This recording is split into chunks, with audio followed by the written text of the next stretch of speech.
Herzlich willkommen zu Made by Mainz, der Veranstaltungsserie zu journalistischer Innovation und Wissenstransfer hier in der Deutschen Welle. Herzlich willkommen auch an alle, die jetzt live zugeschaltet sind über Livestream im Intranet. Schön, dass Sie dabei sind. Heute haben wir eine Expertin zu Gast, die ist weltweit führend in ihrem Bereich, nämlich im Bereich digitaler Journalismus, Claire Wardle. Der Name wird einigen bekannt sein. Sie ist Forschungsleiterin am Tau Center for Digital Journalism der Columbia University in New York. Und in der vergangenen Made by Mainz Veranstaltung, da ging es um einige Themen, zu denen sie auch forscht, nämlich User-Generated Content und die Verifizierung von diesem Content. Und heute wird sie mit uns darüber sprechen, wie die Newsrooms der Zukunft aussehen werden, um eben genau diese Herausforderungen zu nehmen. Claire, a very warm welcome to you. Ein Applaus bitte für Claire Wardle.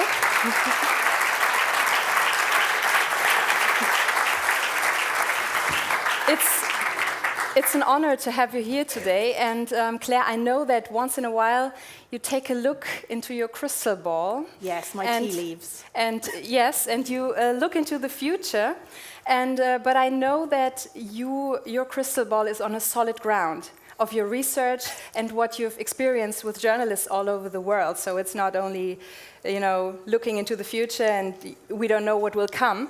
And you know that there are tremendous challenges for professional journalists nowadays, so the amount of information is amazing. We're bombarded by information each minute, and also the changes in audience behavior. So there are a lot of people get their information from apps, for example, chat apps or social platforms.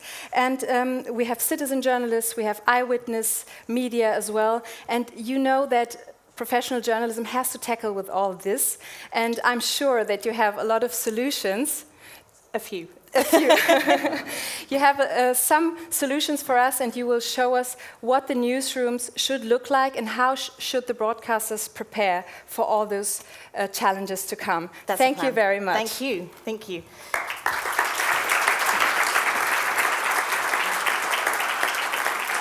So thank you very much for having me. It's a real pleasure to be here. And I have to admit that I first came to Germany in 1992 on a school trip to Berlin. And then it was another 20 years till I came back to Germany. And last year, I went back to Berlin, and it was unbelievable, fantastic. Couldn't have loved it more, and spent far too much money at your Christmas markets, including this ring, which is now my favorite ring. But when I was there, and I was speaking to the lovely lady behind the market stall, and I said, I can't really speak German, but there's one phrase I can remember from school, wo ist die Bahnhof? And she said, no, it's wo ist der Bahnhof? And so for that reason, I'm going to have to do this speech in English, and I'm very sorry. It's because I'm British and we can't speak any other languages, and it's really embarrassing, but thank you for being bilingual. One thing is, sometimes I can get quite excited and I can talk quite quickly. So if I do that, can somebody at the back say, hey, Wardle, slow down, because sometimes I can, get too excited. So the plan for the next half an hour is for me to talk about some major challenges that we're facing in digital journalism. And then we've got another half an hour for questions, because I think there's probably going to be a lot of questions and debate, I think, even amongst yourselves about potentially how Deutsche Welle is handling this, how you're training this. Should we really be as scared as some of these slides might suggest? So that's the plan for the next half an hour. So very quickly, who am I? I would put this slide together and realize I've just been incredibly lucky to have been in the right places at the right time. I thought I was going to be an academic, a professor of journalism, and I would live in Cardiff all my life. And I did a big project for the BBC on user-generated content in 2008, and that was just at the moment when all of this started to take off. So I did a big piece of research. I then went on to design the social media training course at the BBC and have trained over 4,000 journalists around the world in social media and verification. I went to Storyful and looked at what was it like to be a startup. Exciting. Fewer meetings in a startup, I can tell you that. I went back to do more research about user-generated content, and from that founded Eyewitness Media Hub. I then spent a year at UNHCR in Geneva, and I just have to say this, segue, thank you, Germany, for everything you've done with the refugees. I spent a year there, and it was quite apparent, obviously, all the help that was needed, and very few countries have stepped up, and you have, so I wanted to say thank you. And then in May, I love Geneva, but let's just say Geneva is not New York. So I went to New York, and I'm having an amazing time in New York. And then in the summer, we started the First Draft Coalition, which is 8 organizations working around user-generated content and verification. So that's who I am. This is why I'm standing here on stage. But I just feel I'm not an expert. I've just been working in this space. Nobody's an expert in this because it changes every single second. So all you can be is passionate and enthusiastic. So today, what am I going to talk about? 6 things. Firstly, this huge shift for the social platforms that have moved from simply being platforms to now very clearly being publishers, and the questions that involves. Secondly, computational journalism. This is the stuff that's fascinating / terrifying. So we're going to talk a little bit about computational journalism, metrics and analytics, and where we still need to go in terms of that space. Mobile. Really, we could just talk mobile all day. The impact of mobile can't be underestimated. New forms of video storytelling and native advertising. You can't talk about the future of journalism without referencing business models at some point. So they're broad strokes, but I wanted us to have something to kick off the discussion with. So firstly, platforms as publishers. Many of you know that for a long time, all of the social networks had been saying, we're just a communications platform. Don't talk to us about editorial. We are simply a device for people to talk to one another. That changed in 2015, and we kind of knew this. We knew the importance of social networks in terms of news, and we know what this was doing to news. So this is from the New York Times Innovation Report from last May, and you can see what we were already starting to see is that fewer people are going directly to homepages. They're actually finding their news on the social networks that they're spending more and more time on. And this, I'm sorry for the small fonts, but I like this graph because it actually shows the number of users for each social network and messaging app. This is one of the key takeaways from today. We can no longer be just talking about the big giants, whether Facebook is a huge giant. But that first line there is Facebook, about to hit 1.8 billion users. And then the next one down is WhatsApp, also owned by Facebook. You go a few further down, you've got Instagram, also owned by Facebook. But within that, you've got QQ, you've got WeChat, which is a huge growing force coming out of Asia. And if you go towards the bottom of the graph, you've got Snapchat here, lots of talk about Snapchat. But next to it, you've got Line, another messaging app that's growing in popularity. So when we look at this space, we have to recognize that it's global. This is not just about Silicon Valley, but the technology and the mobile technology is significantly changing the way that people are consuming and finding their news. So this is a graph that often gets tweeted whenever I share it, which is 2015, the year platforms became publishers. So it started in January when Snapchat created the Discover section of their app. And in many ways, Discover feels quite passive. It's a kind of a sit-back experience. Has anybody here seen Discover? How many of you have got Snapchat downloaded on your phone? The kids at the back. Only joking. But listen, the people who put their hands up, befriend them. Just because you don't have a 14-year-old at home, and even if Snapchat does not become the killer app, Snapchat is doing really interesting things that you should be looking at. And we can no longer say, oh, that's for the kids, because we just have to be across all of these different pieces of technology. So they launched Discover. April, Google announced a digital news initiative, which obviously is big news in Europe. We're not going to get into that discussion, but if they're handing over 150 million euros, they're to be taken seriously. May, Facebook launched instant articles, and I read this morning on Facebook that instant articles are about to start happening on Android as of today. June, launch of Google News Lab. They are funding First Draft. They are, giving money and supporting a number of different initiatives. June, Apple announced its News app. Now, I think many of you would suggest that it's not the killer news app that we perhaps expected. I'm just going to say this. Apple have quite a good track record of building pieces of technology that end up being really good, so let's see what happens there. October, Twitter launched Moments in the US. They launched Moments in the UK 2 days ago. And in October, we've had the Accelerated Mobile Pages project between Google and Twitter, again, about better experiences on mobile for news content. So all of that has happened in 2015, and what that means is, while some people push back and say to me, they are not publishers, Claire, at the moment, simply they're curating our content, news content, they are making publishing decisions. They are making decisions whether or not to show a graphic video from the Ankara bombings, which happened the first day of the Moment's launch in the US. They are making decisions whether or not to autoplay videos. They're making decisions what to take down and what to keep up. They are moving into the editorial space. And so this is going to be a key moment, and historians will look back at this year and say, what did all that mean? But of course, it raises a number of questions. These publishers are full of very well-meaning people, but they don't necessarily have a publishing background. They don't necessarily understand publishing risk. This is new to them. And so just a whole host of headlines here. Facebook accused of removing activist pages. This comes up again and again. What are they taking down? What are they leaving up? Donald Trump. I've been on stage 5 minutes, and I still had to mention Donald Trump. But Fast Company did a really interesting experiment. His recent speech about barring all Muslims from entering the US, that was kept up on Facebook, no problem. Fast Company, a number of their reporters typed in exactly the same information into Facebook, and all of it got taken down. Now, as somebody who doesn't like Donald Trump, that makes me happy. But the premise of that, the premise of Facebook making decisions about what can stay and what can't, is problematic if we're increasingly relying on these platforms to be the kind of the distributor of free speech. Archives keeps me up at night. We are not archiving this content. We're sharing it onto all of these different platforms with no understanding of where that's going to end up, who owns it. These are corporate entities that can go bust at any minute, and all of my memories are there. What does this mean? What does it mean for newsrooms? Facebook and the media have an increasingly landlord-tenant style relationship. We saw this a couple of months ago when data was released to say that publishers are seeing their traffic drop, and everybody worried.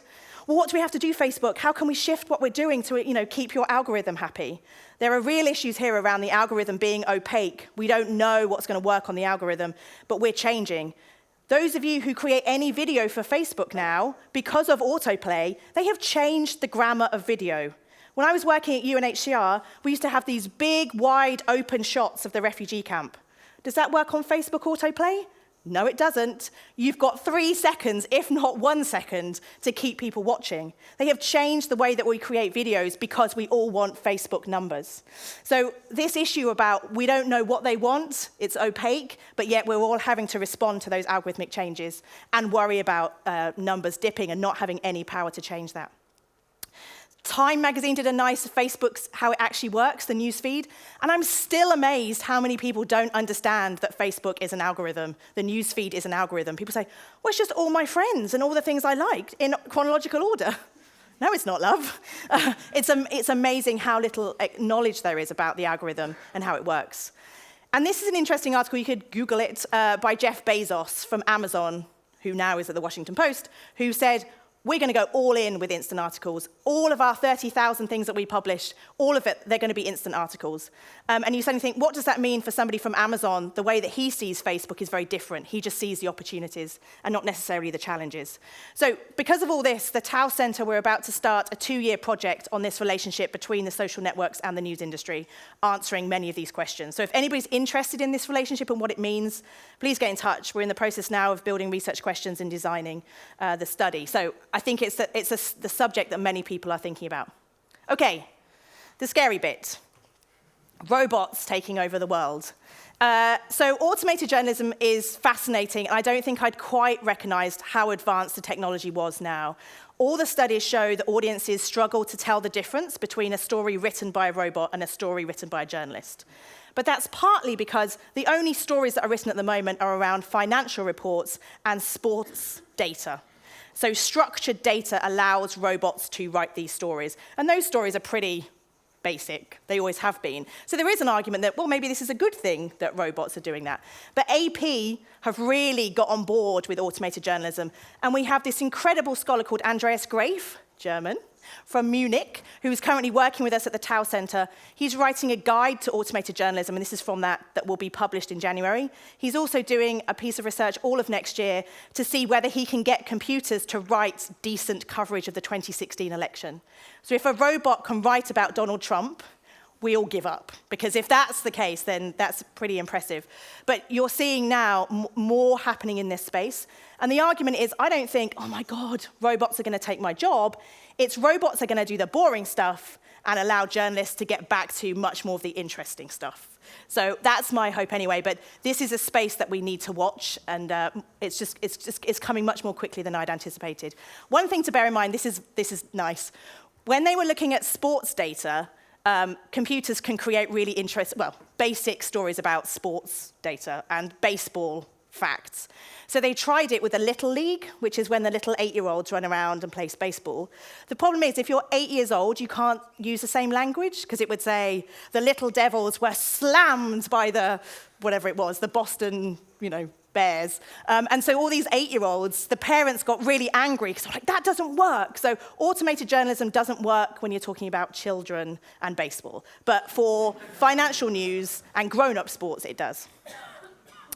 Bots. Here's the other thing to be scared of. So we published a report last month on chat apps.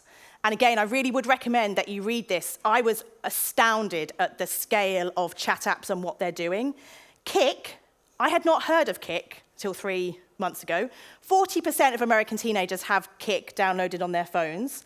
And Kik is working with the Washington Post to create these artificial intelligence quizzes. So here's one about first ladies. And it's meant to have, wacky language. It says, nope, try again. And I look at that and go, who does that? Turns out quite a few people do that, and they quite like it. What's interesting about this is that Kik is currently, with their engineering team, trying to build personalized news bots that would know what kind of news I want, when I want it, in what format I want it, in what type of language I want it. The reason we should be scared about that is because there's 200 engineers on Kik's team, a company that I hadn't even heard of 3 months ago. So those of us who have amazing technologists in our newsroom, there's not 200 of them normally. So when we think about the platforms, the reasons that the platforms are making the strides that they are, there's 50 engineers working on Facebook's instant articles. They are very clearly moving into our space, and they're doing it with very smart technologists in large numbers. So bots and chat apps and the relationship between the two is worth thinking about. Now, I had to put this man up. Look, he looks like Superman. He looks like Clark Kent. He's called Kai Harlin, and he's BuzzFeed's data scientist. So the data scientists are very sexy right now. Anybody graduating as a data scientist is being snapped up in a millisecond. We have a degree at Columbia Journalism School that's now the computational journalism degree, the dual degree. They do 1 year computer science degree, 1 year journalism degree. They are waltzing into jobs on very, very high salaries. So the reason we have to look at BuzzFeed, whatever we think about BuzzFeeds and listicles and cats, stop thinking that and start looking at really what they're doing. Their use of data is incredible. Their use of machine learning is incredible. They, in real time, are looking at their output and making decisions about changing headlines, changing the language in the lead paragraph. Computers are doing this because they have learnt what works and what doesn't.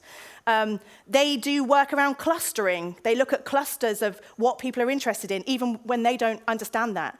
They're looking at listicles. They might have 42 points in their listicle. That gets taken down to 21 when they've worked out which ones people are really clicking at or looking at.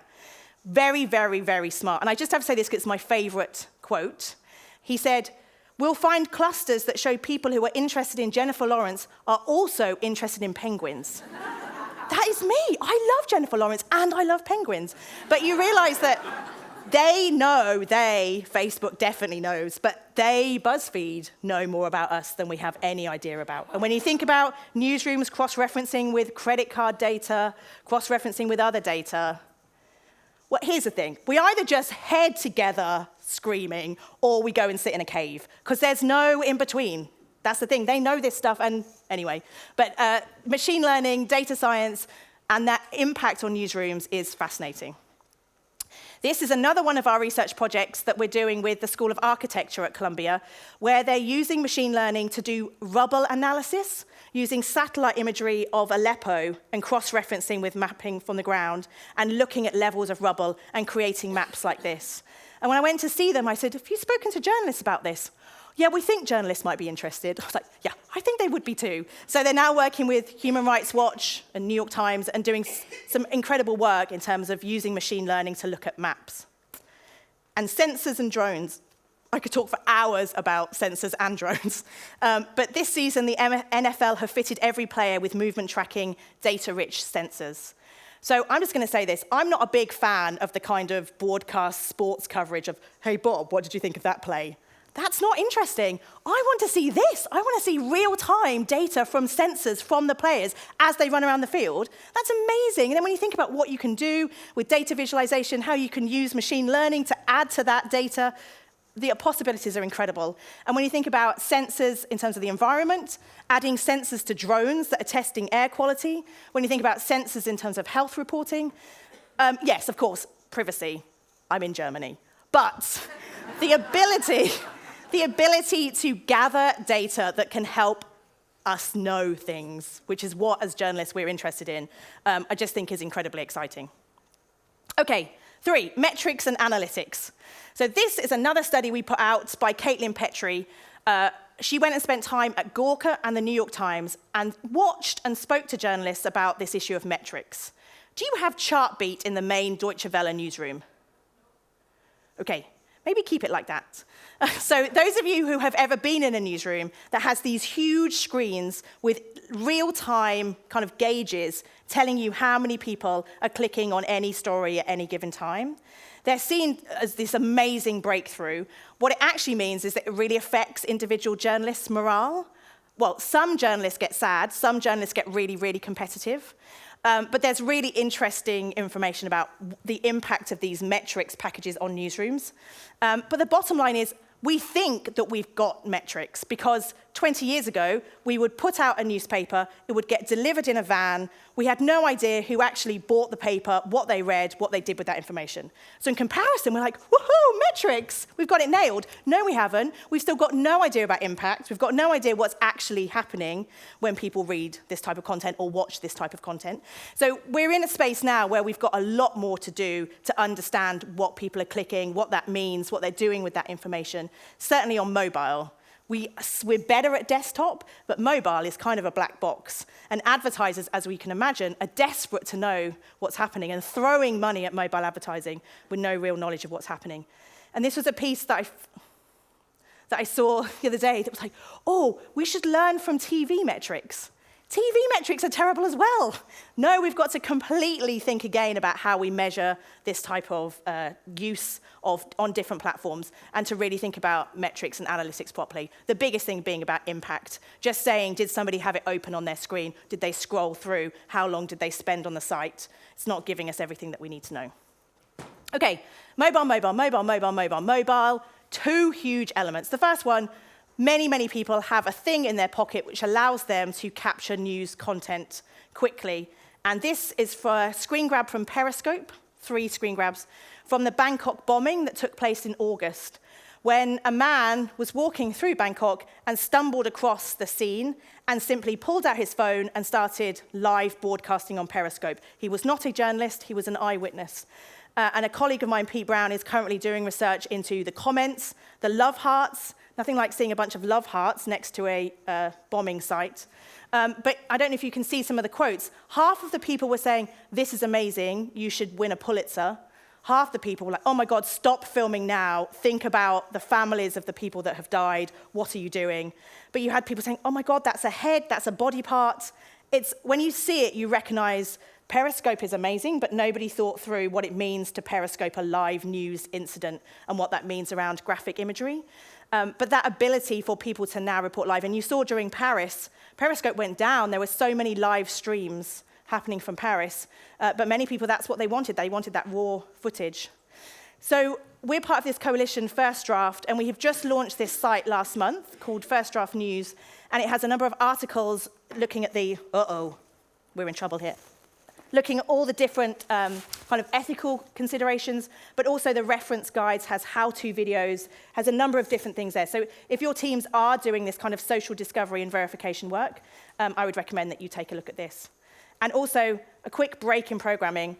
This was published this week. If any of you manage any journalist that's looking at a lot of eyewitness media, I please urge you to read this report. There's a lot of evidence now that we have a digital front line. and that journalists in newsrooms are actually seeing more graphic content than foreign correspondents ever did, and they're cocooned at their desk with earphones on, and the impact is vast. And there are some really powerful quotes from people talking about the impact on their personal lives, down to, I can't sit in a crowded cinema anymore. If I see somebody in black, I think they're from ISIS. I was going to have a baby. I'm not going to anymore because of the state of the world. People taking time off work. So I just want to frame this now as something that we should really be thinking about. And if you manage staff, please read it and think about the way that we support our staff. Okay, back to mobile. So we've talked about news gathering and mobile, and I'm going to be doing more in my workshop. But in terms of consumption, this is a slide from Mary Meeker's Trends that she does every year. And this is a slide that I think is most fascinating. So if we look at 2011, for example, if somebody had said to me in 2011, hey, Claire, do you think you're consuming a lot of information? I'm like, I am drowning. I cannot filter all this information. I could not possibly take in another nugget. 2015, I have not reduced my desktop use. I have just added a lot of mobile use. So when people talk about desktop being replaced by mobile, that is wrong. It is about mobile increasing and desktop remaining where it was. People are consuming so much now, it is eye-watering. And we either keep going up or our heads explode. And I'm not really sure which one it is. But these are obviously US statistics. Many of you train in areas around the world where there is no desktop. It's all mobile. But we just have to look at these trends and recognize that this thing in our pocket, the supercomputers that they are just impacting everything that we're thinking about. And my point earlier, messaging apps have caught up to social networks. So if you take the big 4 messaging apps, the numbers of people using them are at the same level of social networks. And there was a great piece in Nieman Lab yesterday with people saying, many news organizations would say, it's all right, Claire, we've got it nailed. We've got an amazing Facebook strategy. We've got an amazing Twitter strategy. We've got social media sewn up. The problem is, newsrooms, is that actually, what's your strategy when it comes to these closed networks? What's your WhatsApp strategy when the only way to reach people on WhatsApp is to have a journalist sitting there in their bedroom, basically just doing this? If you've read Tushar Barrow's reports of when he covered the Indian elections for the BBC, he was in his hotel room. BBC reports, because there was no other way to do WhatsApp than to do it on a phone. So there are real issues about what's your strategy going to look like when increasingly people don't want the big broadcast social networks, they want small group peer-to-peer messages. Things are going to change very quickly. Okay, new forms of video storytelling, we're getting there. If I'd done this talk about a year ago, many of you might not even have heard of AJ+, but in a year, they have become the kind of go-to example of how people should be doing video. I don't think they're perfect, but they showed everybody, A, you need to subtitle everything because people have headphones in, but they're not listening to your voiceovers. They've got their music on. And their ability with Facebook to say, yes, we have to get them in 3 seconds, very quick cuts, very innovative design.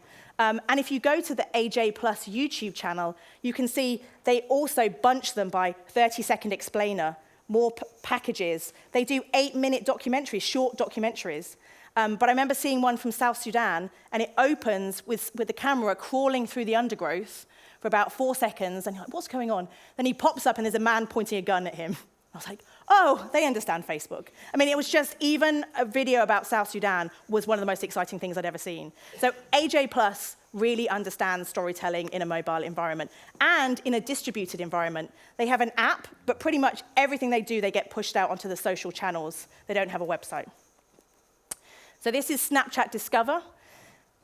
Returning to what I was saying, historians will look back at Snapchat, whatever happens with Snapchat, and say they were the first platform to show us what good vertical video designed exclusively for mobile looks like. Because when you look at those videos, it makes you say, ah, yes, that's how it should be done. As opposed to, we do great video for TV, and then we make it work on desktop, and then somebody's like, well, we can squash it a bit, and it sort of works on mobile. This is how it should look. And 2 weeks ago, I saw Aaron Pilhofer from The Guardian, and he showed me this video that they had shot of 2 dancers. And it was beautiful, but he said, we did it, and then realized you had to turn your phone, and nobody would. So he said, we re-edited it for vertical, and it was stunning. So I think we've got to a point now where people hold their phones like this. They want to consume video like this. We're going to have to create video in that form. And Snapchat is an example of that for me. And Mic, M-I-C, as I was saying, AJ Plus have changed the way we do video. This, for me, is an incredible example. They have this woman called Elizabeth Plank, who's kind of a New Yorker, this young woman who does these pieces to camera. Here's an example of a video, 3.5-minute video. Many would say, oh, too long now. 3.5-minute video. And she's basically telling the story of why we shouldn't use the word retarded anymore. That's not Kim Kardashian. That's not anything to do with cats. That is a very serious issue. Over 16 million views. So when you see video storytelling done right, it can work in many formats, but it's, again, all about content that connects with people. And if you haven't looked at this series that she's done, it's really worth having a look at. She's going to get snapped up for a lot of money. She's an incredible journalist. And a 360-degree video. So I don't know if you can see in the corner, Riot, R-Y-O-T, based out of LA, doing really, really interesting work. They don't run any story unless the end of the story, there's a call to action. They are aimed at millennials, terrible word. They are aimed at young people, born at a certain time. And they are very clear about the fact that young people want news that makes them feel that they can have an impact. And their numbers are greater than BuzzFeed in that particular age group. So they're doing amazing work with 360-degree video. They've done stuff from Calais with refugees. They've done stuff here with environmental groups. Now, I was going to show you this. I just have to make this little plea. I love Deutsche Welle. You do amazing work. You should shout more about what you do globally because you do such amazing work. But you should not have Internet Explorer as your default browser.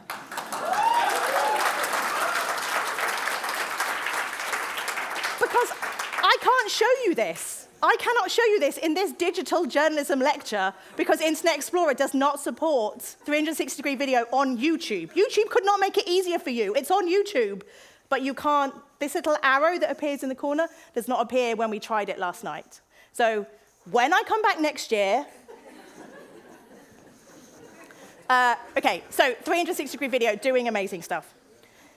And so those AJ Plus, Riot, Mic, all of the things I just showed you examples are this idea of solutions journalism, this idea that people want to make a difference, they want a call to action. Now, for many of us who were trained at journalism schools, this makes us very nervous. But mark my words, this shift is taking place. A friend of mine who's foreign editor at Mashable was talking about how they took a position on gay marriage and their traffic went through the roof. She said, technically, we shouldn't have done. We did, and it went through the roof.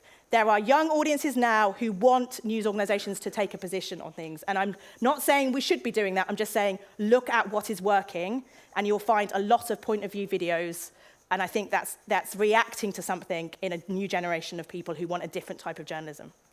Okay, finally, this is from New York Times VR project, where they sent every New York Times subscriber a Google Cardboard, and they could watch some beautiful films about refugees and migrants. And it was a tipping point, and the best thing was this idea of all of these older New York Times subscribers saying, Bob, how can you make this work? How do you put this cardboard together? I just love the idea of these subscribers having no idea how to watch virtual reality. But it did represent a tipping point, and it did move virtual reality from a very niche space to more mainstream. But I have to be honest and say, I am not totally convinced about VR. And this is a friend of mine's joke, but I'm a bit worried that VR is going to be the new QR. Do you remember when we were so excited about QR codes, and they didn't really go anywhere? But the thing that I think is different here is that Facebook and Google are investing millions, if not billions, in virtual reality technology. Those technology companies do not do that lightly. So I think actually where we are is just at this stage of VR. And we go, oh, I can't see it. That's far too heavy and big. It's not going to catch on. It will do. We're just not there yet. And also, anybody who's got a small person in the house, they are growing up expecting immersive type experiences. They're seeing it in their gaming. They're increasingly seeing it at school in their storytelling environments.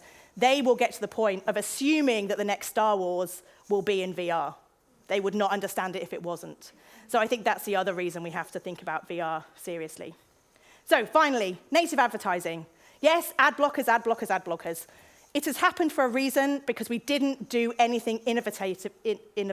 We weren't innovative in terms of advertising. We assumed that banner ads would simply move online. And people have said, I don't want that. And this is the reaction to it. So we have to think about different ways of doing advertising. And it's not surprising that BuzzFeed have understood this, and they are doing native advertising in a way that's working. This is Intel. They funded this. 15 things we did at school that future students will never understand got shared very widely. Intel loved it. And our students are going to go into BuzzFeed from Columbia Journalism School, and they're told, yes, you'll be doing original reporting, but you will also be making content for brands. Get over it. That's how we work at BuzzFeed. Now, those of us in the room who are more traditional go, I couldn't possibly. But this is where it's going, and I think in terms of trying to fund the Baghdad Bureau, classifieds aren't doing it anymore. Native advertising will be that future, because brands understand that people don't want advertising. Brands understand that the best storytellers exist in newsrooms. The smartest newsrooms understand we've got great storytellers, we can create stories for them and take their money, and do our proper journalism over here. And that's what's going to happen. And the thing is, if we think about photojournalists, they've always done this. You'd have a Lindsay Adario going to Syria, doing amazing work in Syria, coming back to New York and doing a big photo shoot for Jaguar. That's just how it works. And this is Getty Images. Here's an example of they're doing documentaries with young people about their first experience of driving, all funded by Toyota. Getty Images, they know this, and they're being very successful in this space. So I think, yes, we're in this period of transition, but again, I think historians will look back and say, do you remember when people really worried about having content, branded content and traditional journalism in the same newsroom? And when this happened 2 months ago, an AP launched its content services wing. And to say about AP, they are very clear that they have their content newsroom and their traditional newsroom. And there is a very big Chinese wall in the middle. Let's see in 10 years' time what that Chinese wall looks like. I'm just saying. Because I think the New York Times, The Guardian, many different news organizations said, yes, we're going to be very separate. And this has happened. So let's see. But native advertising, we have to talk about it. We have to think about it. It's being very effective in certain newsrooms like BuzzFeed. And I think when everybody's like, oh, it's the end of journalism, I think this is a solution. It just feels a bit icky at the moment. OK, here's my crystal ball.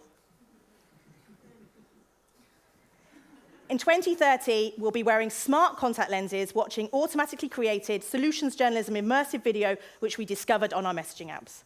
No, we're not. I don't know. Nobody knows what's going to happen by 2030. All of this is guessing. But what we can say is, let's look at these trends and make sure that we understand what's happening right now.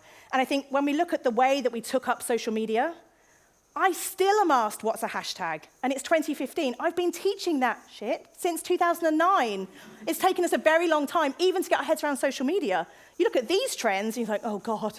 How are we going to get our heads around this? And as traditional news organizations, we have to, because the people who are BuzzFeed, Mike, Mashable, Vice, digital online spaces who, to be honest, don't have to worry about big cameras, don't have to worry about all the things that you have to worry about, but they understand this and they are adapting quickly to it. That's why you have to change your browser and do a lot more. So we might look like something like this, because I was like, oh, we'll all be wearing glasses. I was like, no, we're not. They're going to be contact lenses. But this is ultimately the last thing. You can't make predictions, because this was written in 1939. The problem with television is that people must sit and keep their eyes glued on a screen. The average American family hasn't time for it. So everything I said about VR, maybe, I don't even have children. If I ever had grandchildren, they would play this YouTube video and be like, do you remember Granny? Do you remember, Granny, when you laughed at VR? So who knows what's going to happen, but it's all very exciting. And all of the reports that I mentioned, you can access on our Gitbook site, which allows you to download or read any of them online, Gitbook at Tau Center. And here's some extra resources. But thank you very much. Thank you for laughing at my jokes.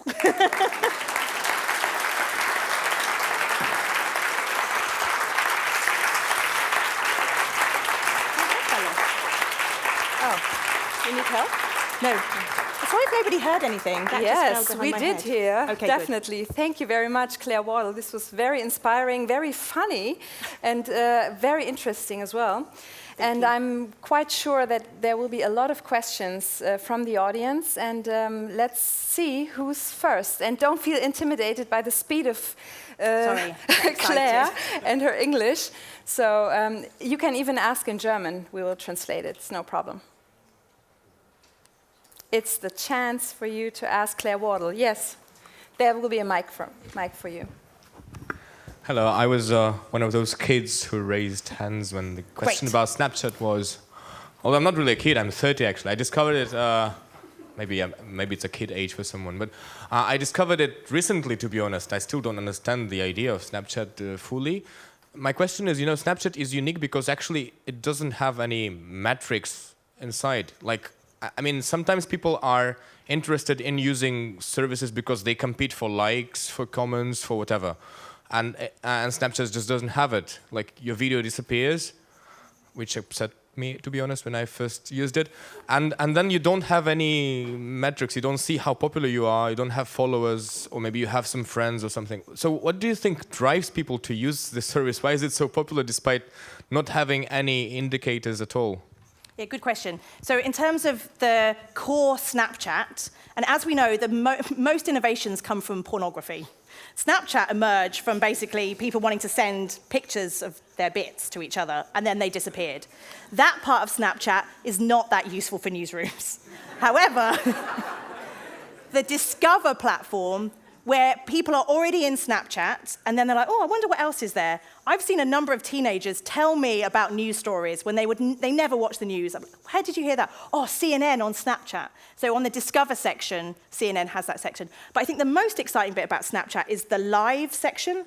So, for example, during Mecca, they curated lots of snaps from inside the Hajj. So they basically you could just click through and see lots of user-generated content that were individual snaps. And then during the San Bernardino shooting the other day, they did the same. They curated news content. So I think that's what's exciting about Snapchat. But you're right, in terms of metrics, it's designed to be a messaging app. It's not designed to be one of these big distribution platforms, but it's become a hybrid because of the Discover section. So they're just experimenting in really interesting ways, but they have got an audience of young people using it. So I think it's just a case of watch and learn and take what you can from it. But yeah, the messaging bits, we shouldn't really be in that as newsrooms. Discover, yes, and watch that live space because it's really interesting.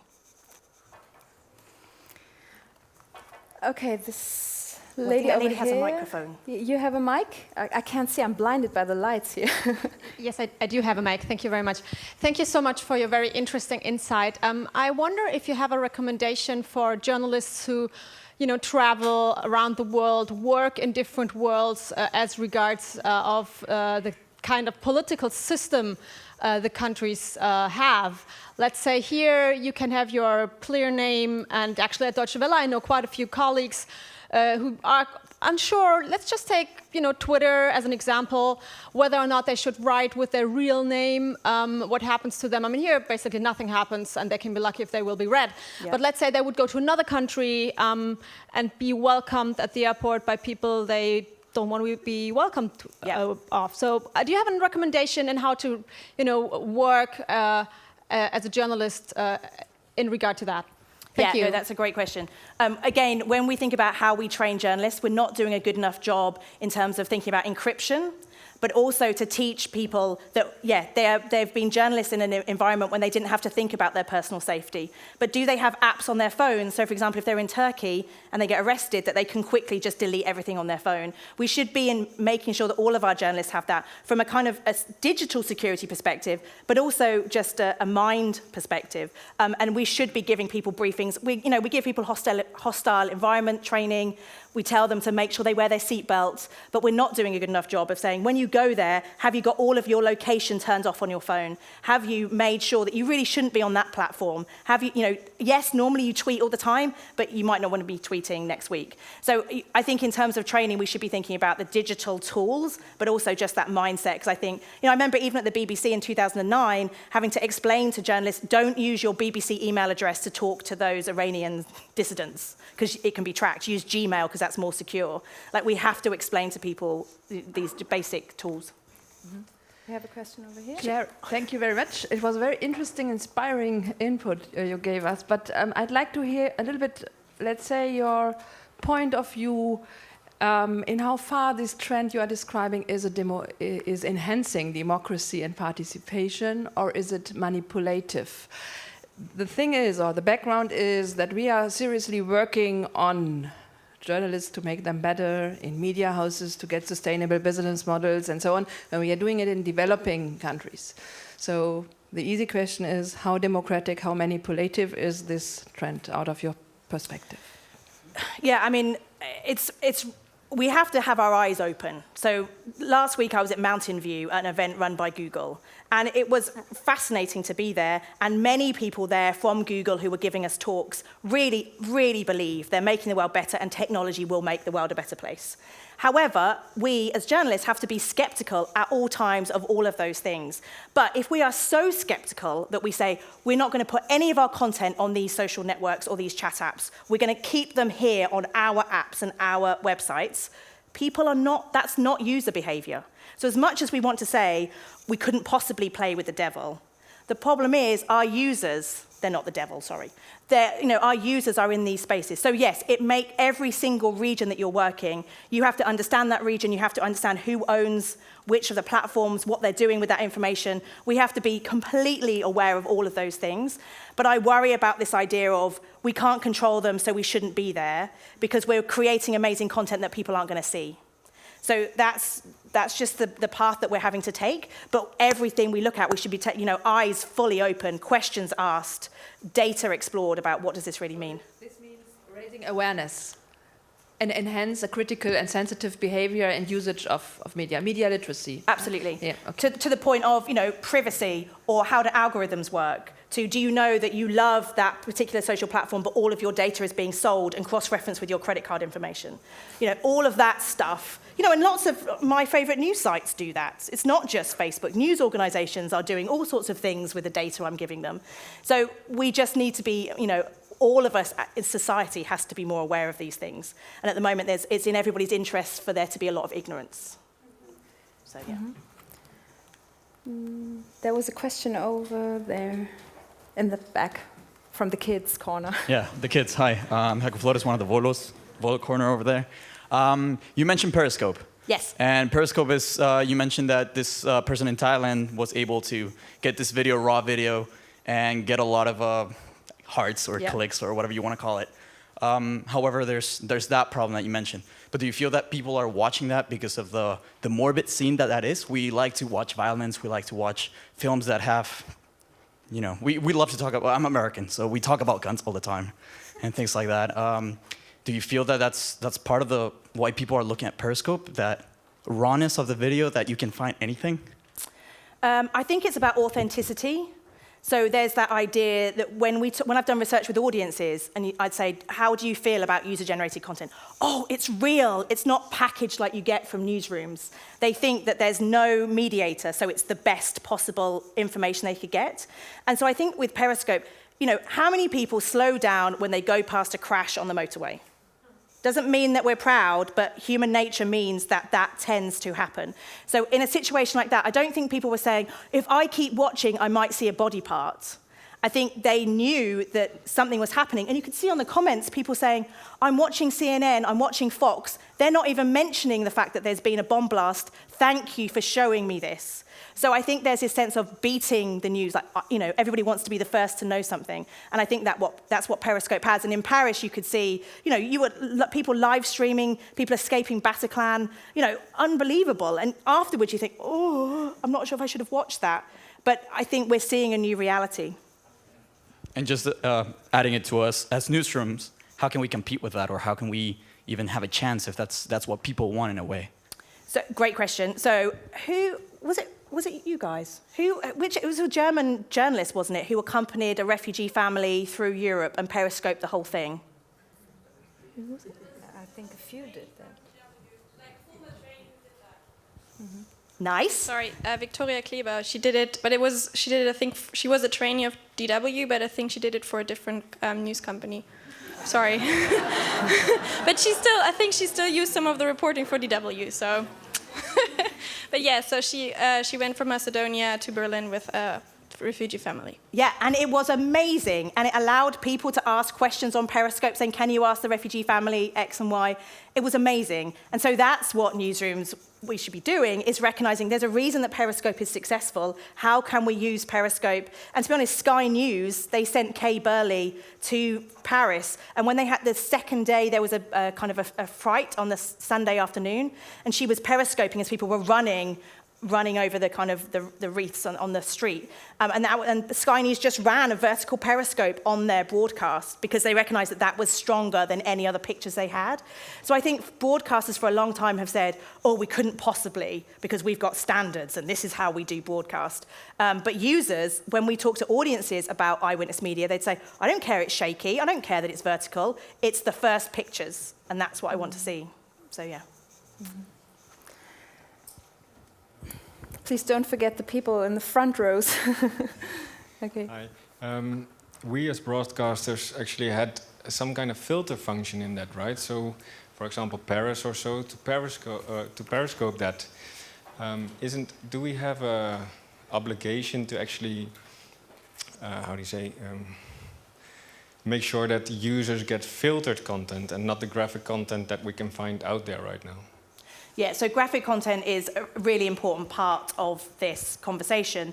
And around the Bangkok attacks, we went to talk to Periscope, the founder, and said, you know, you actually featured that stream on your homepage, on your app. So it got over, I can't remember the numbers now, but thousands and thousands of views because it was a featured thing. When it was featured, they said, yeah, you're right, we added a graphic content warning. And you're seeing, you know, we've had an incredibly graphic year because of social media, starting with Charlie Hebdo, the police violence over the summer. I've seen a lot of people die this year on my social media feeds in a way that I haven't in any other year. And so because of that, the social networks are now getting better at it. But to your point, the way that traditional newsrooms can make a mark in this space is by verifying content, contextualizing that content, and protecting people from seeing what they don't want to see. So when we did focus group research with audiences just after Charlie Hebdo, they said, I didn't want to see a man die. I just wanted a journalist to explain to me what had happened. I didn't need to see it. So I think there is an important role for newsrooms to remain that kind of the filter. But that doesn't mean there won't be certain parts of the audience that want to go directly to Periscope. But there are also big parts of the audience that do not want to see that and will rely on traditional news organizations to verify, provide context, and to prevent them from seeing something that they don't want to see. And that's what you say about journalism. Journalism is information plus context. Exactly. We have a question here.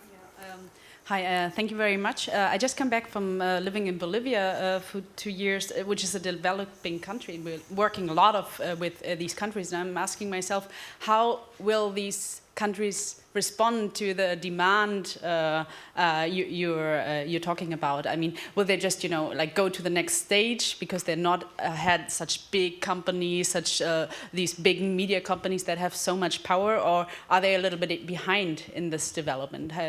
Where do you see them? You mean the users or the news organizations? The users in these countries, and well, the news organizations as well. Yeah. So if you look at developed nations or developing nations, that's where you see real innovation. So platforms like WeChat are not just communication devices. You can do your shopping on them. You can do your banking on them. You can order your taxi on them. They're basically a platform for services because they have communities of people who are relying on that kind of technology to make their lives easier. So you are seeing innovations in these spaces. And also Asia, you're seeing people now getting access to banks because there are companies like Lendo that use all of your social media data to say, with confidence, she definitely lives there because her geolocation shows that she definitely lives there. She's definitely connected to all of these people. All of these people have good credit ratings, so it's likely that this person would have good credit ratings. So when you see the way that technology is empowering those communities, yes, users in those spaces are turning to platforms that are making their lives easier. So if news organizations want to reach those people, they need to be on those same platforms. And I think that goes back to the first question.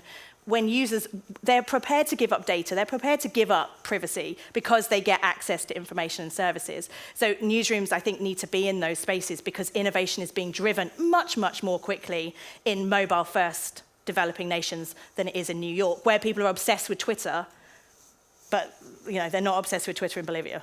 Well, actually, South America, they love the Twitter. Yes. Thank you. Listening to you, I was actually thinking, you're saying everything kind of comes closer all the time, and we don't really have a distance, and there are people sitting in their newsrooms and they see things that they would not see, or wouldn't have seen like 10 years ago. I think that's obviously all true for us as well. And I was thinking, the trend of just putting sublines or like these captions on videos. I was thinking maybe this is also our way of kind of keeping the distance, because you don't really hear the people and you don't really hear the bombings, or you don't hear the explosions and stuff. So I was thinking maybe with all these new developments, there are also kind of human, maybe not even conscious developments, but also our kind of human way of thinking, okay, maybe I can't cope with all this, and I find ways of, in my behavior of how I consume these media, is like, no, I'm not going to stop my music, I'm just going to see or read the captions and maybe not let things come too close to myself. Yeah, that's actually a really, really smart analysis, because in the research, a lot of journalists said, I can see graphic content, but it's the audio I can't bear. People are saying, I can't sleep because I can hear a woman screaming as she lost her son in her arms. I can't stop hearing the bombs. So there's a lot of people now who will watch a YouTube video with the sound off first.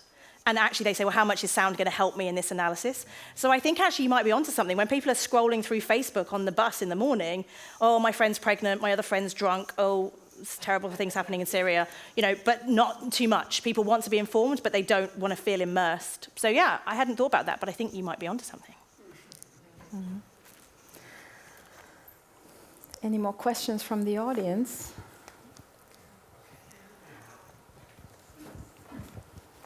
I think you inspired somebody down here to turn on Snapchat after you said that. No? You mentioned, I think, at some point that I think AJ+, they got rid of voiceovers in their videos, right? Is it not all of them, but on the ones that do really well on Facebook, they have the subtitles. And I think that it seems to me as if it's a trend now online that voiceover is kind of not used as much as it, definitely not as much as it was used on television. And what do you think is the future of voiceovers on videos, and how will that change? And should journalists just get rid of this and forget and switch to subtitles and stuff? Or what should they do in these terms? Where's your crystal ball? I think when we think about video and people say, what's the future of video? What we have is all these different devices, lots of different times of day, lots of different feelings as a user. So sometimes, I'm on the subway in the morning and I'm scrolling through Facebook and I want a 30-second explainer with subtitles because I'm listening to my music. That's all that I want. Other times, I want a full 30-minute Vice documentary, for example, about refugees. Other times, I want a 3.5-minute package with Liz Plank, who I feel like I've got to know, and she's walking down the street telling me why I should not use the word retarded. In those examples I showed you, you've got lots of different types of video, and I think we shouldn't say all video is like this. If you've got incredibly polished video with a very smart journalist with an amazing voice, I want to hear that. But I think those videos, I'm not going to click on it within Facebook. So New York Times Video does amazing videos. I'm going to say this now, I get a lot of my news from Facebook. Their algorithm has improved to such an extent that they know that I click on quality journalism on Facebook. So they keep giving me better and better journalism. So I turn to Facebook every day in the morning because they give me great journalism. They have nailed me. They've understood me. But New York Times doesn't put very much video on Facebook because they haven't found a way to monetize it yet. So I'm not seeing it.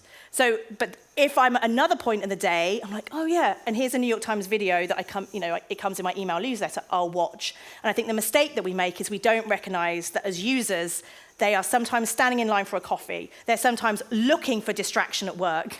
Other times they're in bed in the evening and they want to watch something long form. So what we need to do is tailor what we do in all those different places and then put them on the right platforms, on the right email newsletter.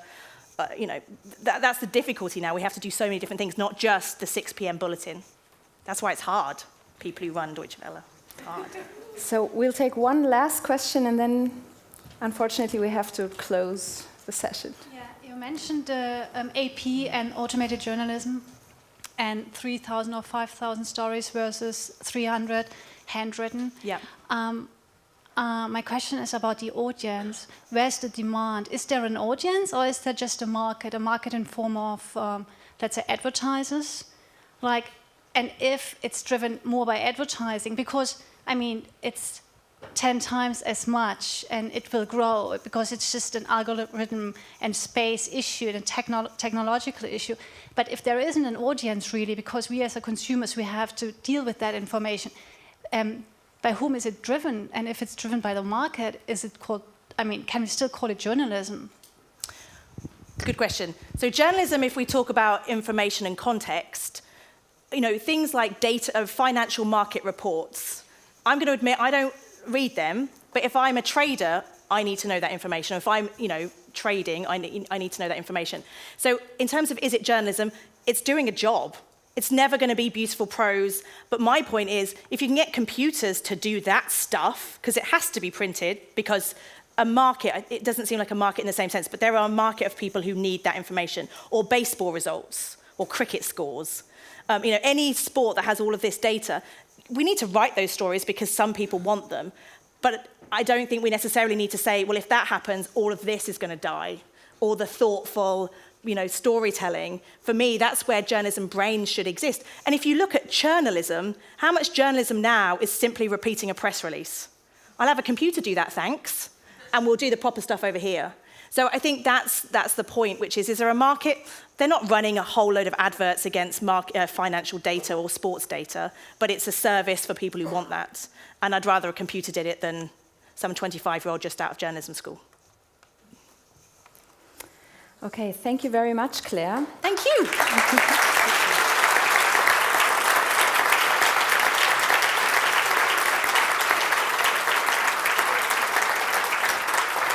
I think there's a lot to come, and it's a good feeling to know that there's very much research going on in this field, and it feels good to have you in this research field. Thanks a lot. Das war Made by Mainz. Herzlichen Dank für Ihre Aufmerksamkeit. Und Claire Wardle wird noch einen Workshop hier anbieten. Allerdings sind die Tickets schon ausverkauft. Also Sie können sich von den Kollegen dann erzählen lassen, was es da gab. Also der Titel ist Can we use your picture? Da geht es um Verifizierungsmöglichkeiten, also das, was User-Generated Content hergibt, zu verifizieren. Genau, Claire wird noch hier da sein. You will be here. Yes. If there are any questions left, they can just, ask you. Yeah, and I'll be here towards the end of today as well, if there are any further and questions. You promised to come next year. Yeah, I did promise that. You did promise. Just to check on the browsers. Yes, and we'll check the browsers. Okay, great. Ja, herzlichen Dank an die Kollegen auch. Thanks, Claire. An die Kollegen noch, jetzt findet der digitale